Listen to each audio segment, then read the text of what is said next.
I'm just gonna say it. You know Mufasa from The Lion King? He was straight up evil. He believed a lot of seriously messed up things.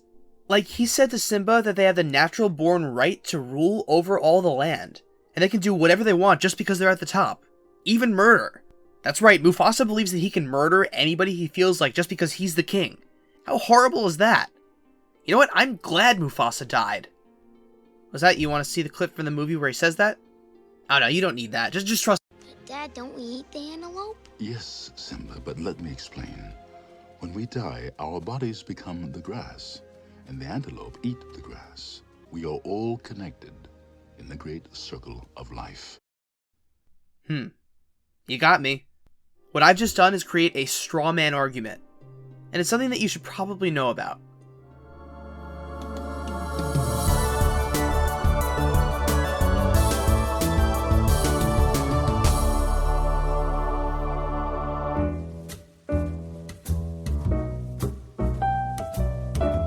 Real basically, a straw man is when somebody twists somebody else's words around to make them seem unreasonable. Traditionally, when two people are in a debate, one person will make a point, and then the other person will try to explain why they think that point is wrong. But that's really hard sometimes.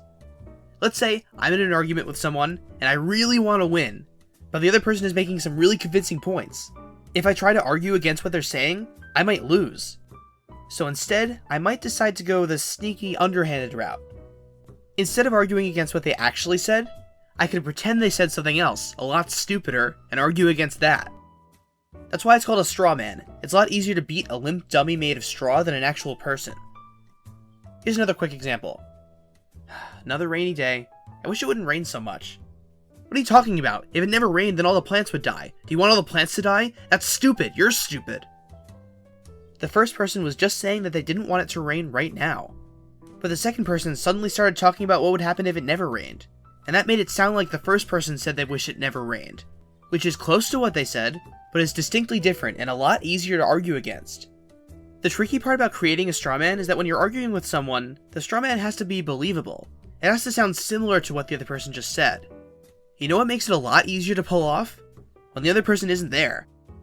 If you're just talking about the argument after the fact when they're not around, you can just make anything up and say that's what they said. Like with my Mufasa example.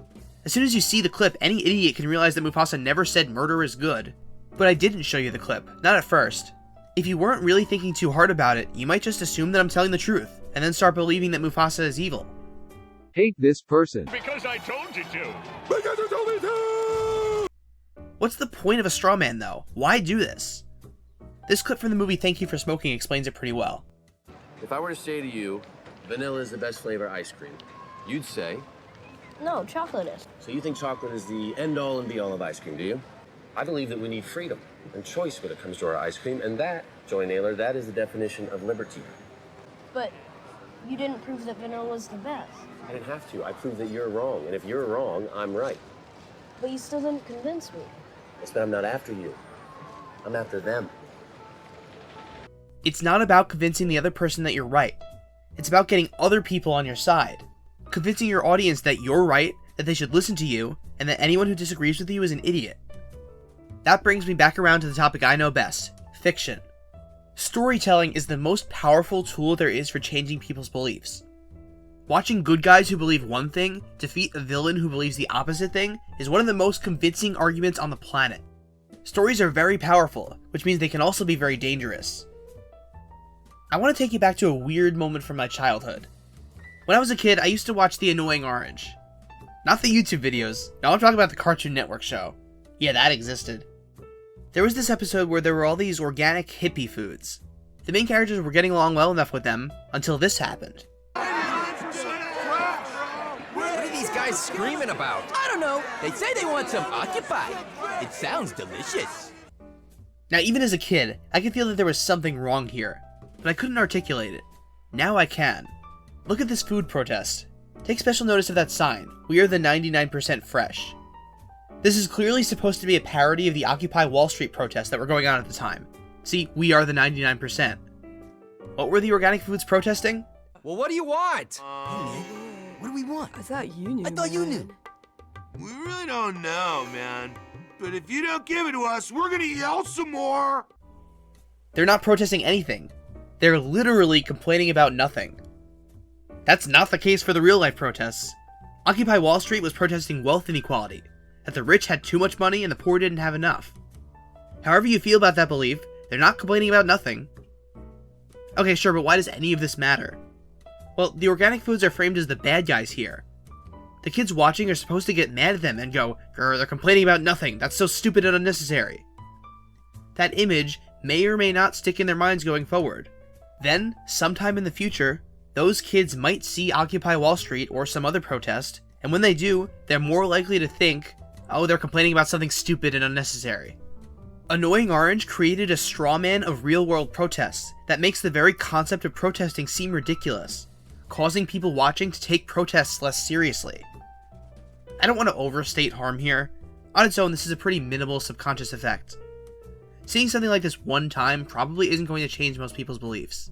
But this kind of thing can add up over multiple exposures. If you're constantly seeing caricatures of a certain belief in your media, and you never get a chance to hear a real person explain their beliefs, it'll be really easy to persuade you that they're wrong. Here's another example. Are you familiar with the movie God's Not Dead? It's a trip. The basic premise is, there's a Christian college student, and his philosophy professor is an atheist who makes everybody write the words "God is dead." I would like to bypass this senseless debate altogether and jump to the conclusion, which every sophomore is already aware of: there is no God. Fill in the papers I've just given you with 3 little words: God is dead. I can't do what you want. I'm a Christian. When the student refuses, the professor threatens to flunk him and is generally really mean and aggressive. Do you think you're smarter than me, Wheaton? Do you think there's any argument you can make that I won't have an answer for? This has never happened in real life. This will never happen in real life. As for this specific scenario, if a teacher ever even tried to pull this, they would be immediately fired.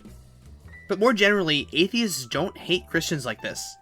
Maybe a few of them do, but this is not normal atheist behavior. A lowercase g. Maybe this one ought to get extra credit. The point of this entire movie is to make atheists seem like evil, unreasonable people. To the movie's Christian audience, this probably isn't the first time they've been presented with this view of atheism. Seeing and hearing depictions like this from many different sources will eventually cause people to internalize this idea that all atheists are out to get them. Which is not good, because that's not true. Let's look at one more example. Watch this scene from Batman and Robin. I have here a proposal showing how Wayne Enterprises can immediately cease all actions that toxify our environment.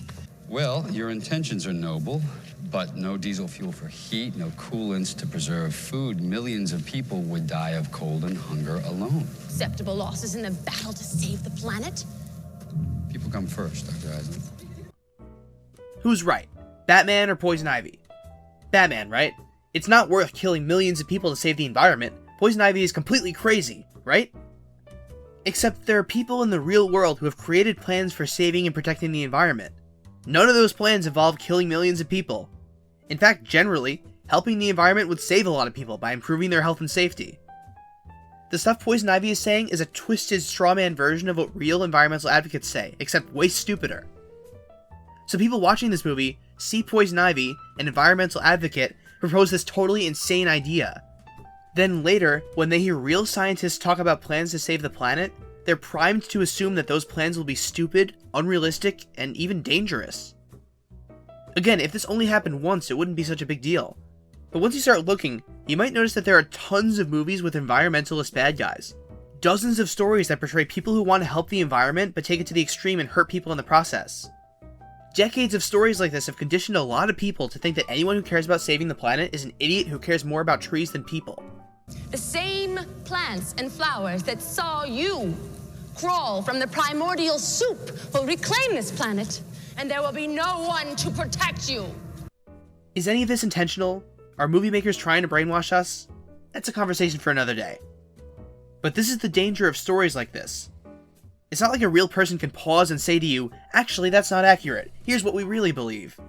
The viewer just finishes the story and walks away with a slightly skewed opinion of these ideas. That's the power of a straw man. Just keep in mind that it's very easy for someone to lie to you about someone else's beliefs. So every once in a while, get out of your echo chamber and interact with beliefs you disagree with. You might be surprised with what you find. And never underestimate the power of persuasion that fiction can have. And I'm not the bad guy for calling out the excuse me, I'm still talking.